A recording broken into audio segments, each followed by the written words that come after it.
در اول ما شد میاد تاریخ 15 سعی میکنید حساب بانکیت 115 یورو مونده و می 15 روز بعدی رو کردیم 115 یورو تیر میکنی. یک رقم نه یک رقم. این مشکل هم داشتم، این مشکل تو هم داری. این مسئله سرمام تیر شده. اگه این مشکل تو هم داری ویدیو بتوس. ما از روزی که بچه‌ها در اروپا آمدیم نگفتیم که کار چی است.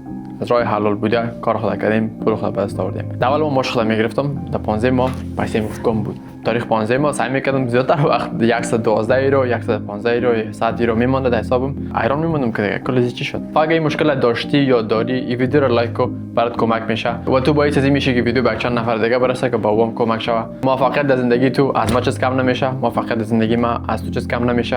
قدم اول رسیدن به ثبات اقتصادی است که شما بفهمین چقدر پول به حساب بانکیتون میاد، چقدر شما مصرف میکنین. اگر نمیفهمین چطوری رو شما تعقیب کنین، فقط برین و حساب بانکی خود سعی کنین. پرسش نکردین که چی مصرف کردین چی نکردین، فقط سعی کنین. بس فقط ببینین که تا چی پیسه شما رفته خلاص. این کار مایندست و طرز فکر شما نظر به اقتصادتان تغییر میده و به شما یک احساس از این میده که شما در کنترل زندگیتان هستین. شما در کنترل از هستین که چقدر درآمدتان میآید و چقدر درآمد از پیشتان میره. از نگاه ذهنی و روحی به شما این احساس میده که شما در کنترل زندگیتان هستین. ما دخترها و زنها نمیفهمم، به شما زیاد مهم است، اما با مردا در کنترل زندگی بودنتان یکی از مهمترین بخش‌های زندگیتان است که شما مثل یک مرد سر احساسات خود، سر درآمد خود، سر مصرف خود، سر کردار، سر کل چیز خود کنترل داشته باشین.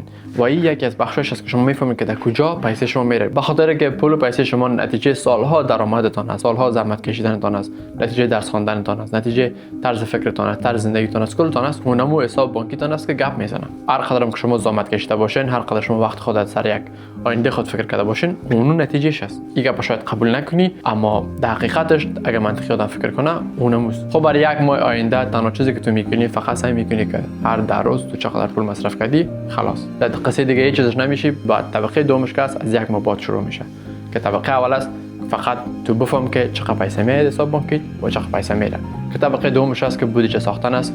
برای ویدیو بعدی براتون میگم. اگر میخواین که از من حمایت کنین این ویدیو رو لایک کنین، خوش میشم. چنل رو سابسکرایب کنین، یک کامنت یک چیز بتین که شما شاید یک راه دیگه داشته باشین، راه بهتر. نظر به تحقیقات که ما کردیم این راه را خودم رفتیم، بر خودم کار داده، به خاطر نمیست که همراه شما به اشتراک میگذارمش. خب این ویدیو قدم یا طبقه اول بر رسیدن به ثبات اقتصادی است. شما میتونید این ویدیو دوم ببینید که طبقه دومش است که به شکل جزئیات بیشترش براتون میگم.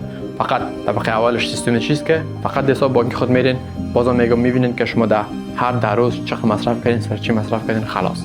فقط بفهمین که براتون احساس زیر بده که شما در کنترل زندگیتان هستید. این براتون زیاد مهم است.